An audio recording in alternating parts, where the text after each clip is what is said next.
आखिरकार अशोक गहलोत और सोनिया गांधी का जो नाटक था उसका खुलासा हो ही गया।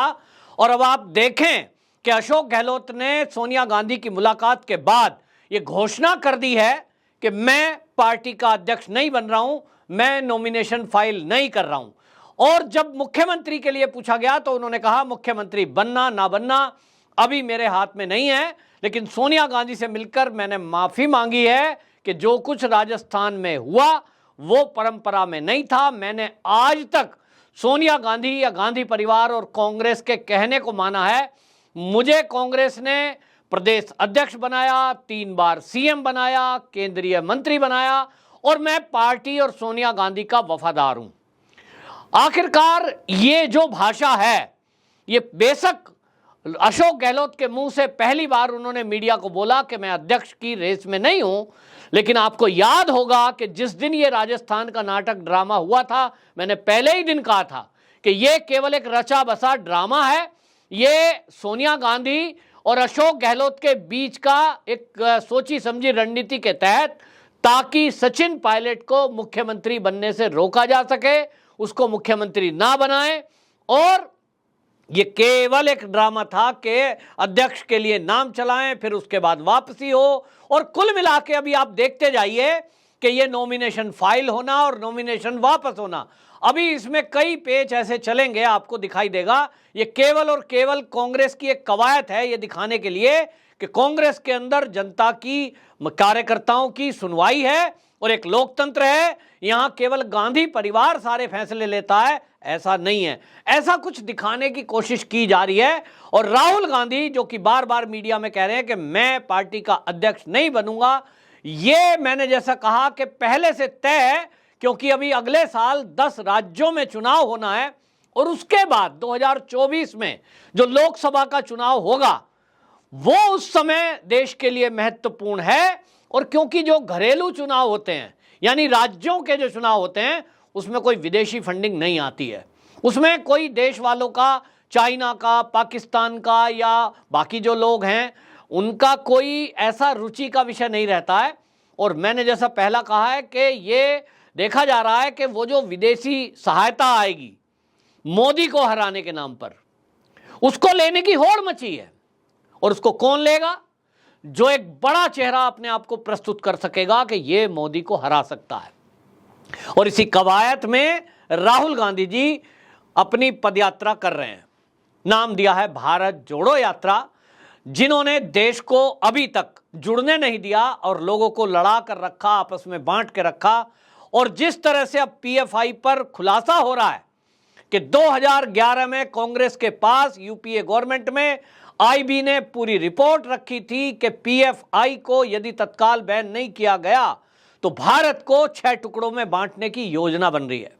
2047 तक इस्लामिक राष्ट्र बनाने की जो योजना है उसमें इन लोगों ने योजना बना ली थी। और सवाल यह है कांग्रेस ने वो जो आईबी की रिपोर्ट थी उसको ठंडे बस्ते में क्यों डाला?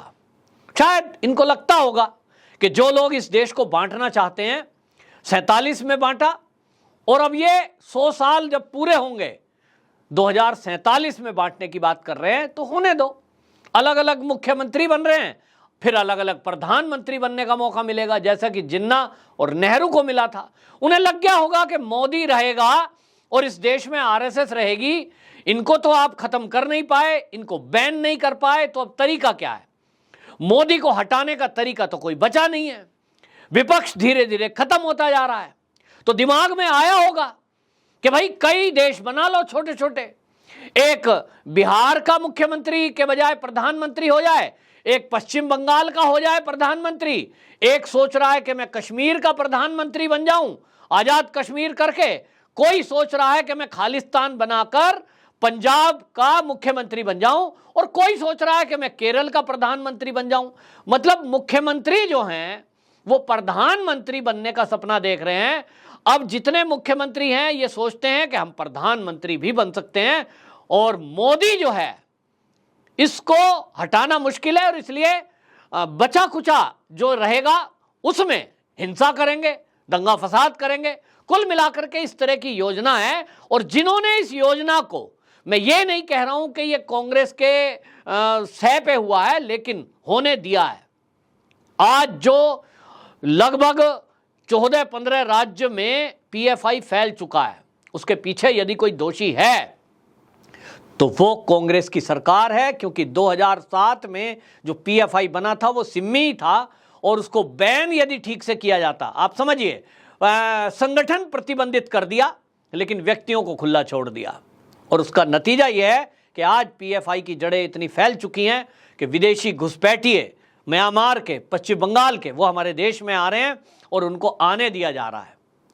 ये केवल इसलिए किया जा रहा है क्योंकि देश को तोड़ने में इनको फायदा दिखता है। और आज अब ये दिखाई दे रहा है किस तरह का ड्रामा रचा जा रहा है। हालांकि ये कांग्रेस की अंदरूनी बातें हैं, लेकिन देश को समझने की आवश्यकता है कि ये कवायद है कि 10 राज्यों के जो आगामी 1 साल के अंदर अंदर चुनाव होंगे, जिसमें राजस्थान भी है, जिसमें आप देखें मध्य प्रदेश भी है, ये सब जो चुनाव होंगे इसमें कांग्रेस का सुपड़ा साफ होगा। और कांग्रेस का सुपड़ा साफ हो तो यदि राहुल गांधी ही अध्यक्ष रहते तो फिर सब लोग कहते कि देखिए भाई, राहुल गांधी के रहते तो सारे चुनाव हार गए, और इसलिए भाई पार्टी का अध्यक्ष की जिम्मेदारी है। तो इन्होंने एक जिम्मेदारी ढूंढने के लिए टाइम बीइंग केवल 1 साल के लिए 10 राज्यों के चुनाव संपन्न होंगे, जो आज की डेट में, ये अक्टूबर महीने में जो 19 तारीख को अध्यक्ष बनेगा नया, उसको कहेंगे कि भैया तेरे सानिध्य में चुनाव हुए थे और तुम सारे चुनाव हार गए, लिहाजा गांधी परिवार का ही व्यक्ति कोई संभालेगा, और इसलिए राहुल गांधी या प्रियंका गांधी, इन दोनों में से किसी को पार्टी का अध्यक्ष बनाने की बात चलेगी। और तब मोदी से लड़ने के लिए वो जो तैयारी चाहिए वो राहुल गांधी जी कर रहे हैं। ये दिखाने की कोशिश कर रहे हैं कि आज विदेश के अंदर यदि कोई सबसे बड़ी पार्टी है, सबसे पावरफुल पार्टी है, लोग उसके साथ हैं, वो कांग्रेस है। अब आप देखें कि उस नाटकबाजी में, क्योंकि अगर इनको लग रहा है राजस्थान का जैसा एक क्रम भी रहा है कि एक बार बीजेपी आती है, एक बार कांग्रेस आती है, इनको लग रहा है कि इस बार तो बीजेपी का नंबर है। दूसरी बात, काम कुछ किए नहीं है, जनता गुस्से में है, तो वैसे भी फजीयत होनी है। अब वो फजीयत होनी है, आना वापसी है नहीं। तो गहलोत जी सोच रहे हैं कि मुख्यमंत्री का 1 साल का जो कुर्सी का आनंद है उसको क्यों छोड़ दूं, पार्टी अध्यक्ष को वैसे भी कुछ नहीं मिलना, हार का ठीकरा फूटना है, और इसलिए जो सोनिया के खासम खास हैं उनको क्यों लिया जाए भाई। हाँ, बलि का बकरा जरूर ढूंढा जाएगा, लेकिन वो बलि का बकरा ऐसा ढूंढा जाना है जिसके अध्यक्ष बनने और हटने से कोई फर्क ना पड़े। और यही कवायद सारी हुई है।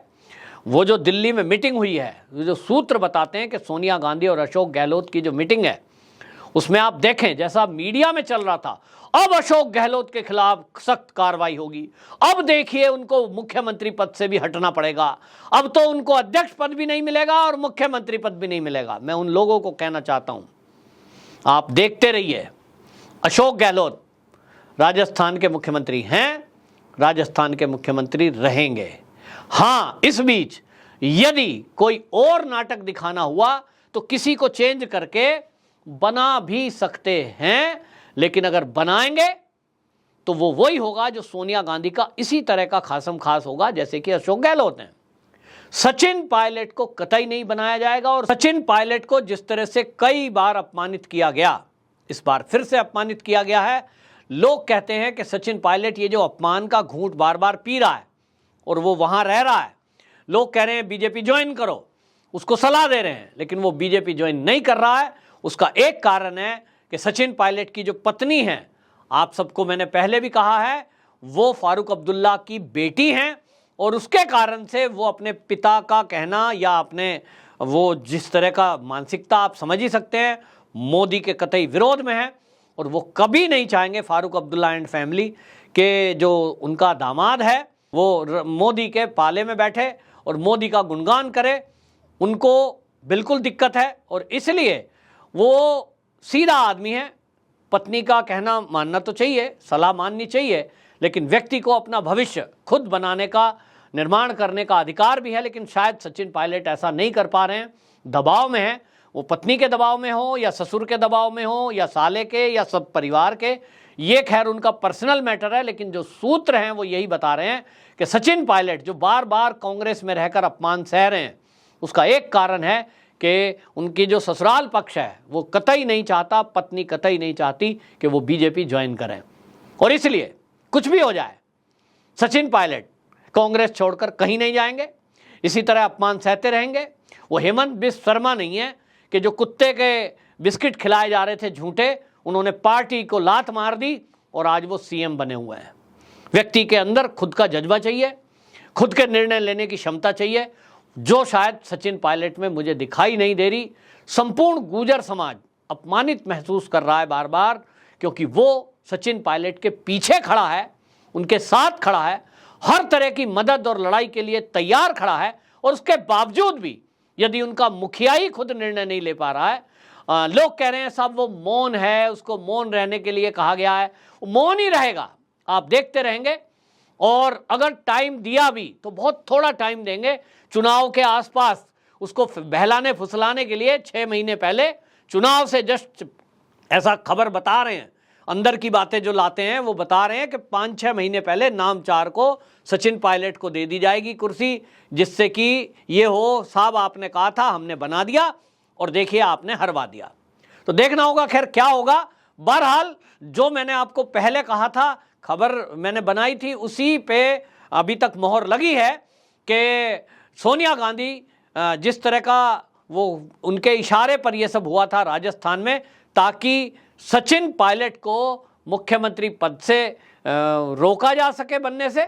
और अध्यक्ष के लिए भी जो अशोक गहलोत है उसका नाम पहले भी नहीं था और वो आज भी नहीं है, बेशक घोषणा उन्होंने आज कर दी है। उसके लिए कोई और ही देखा जाएगा जिससे पार्टी और सोनिया गांधी पर ज़्यादा फर्क ना पड़े। वंदे मातरम।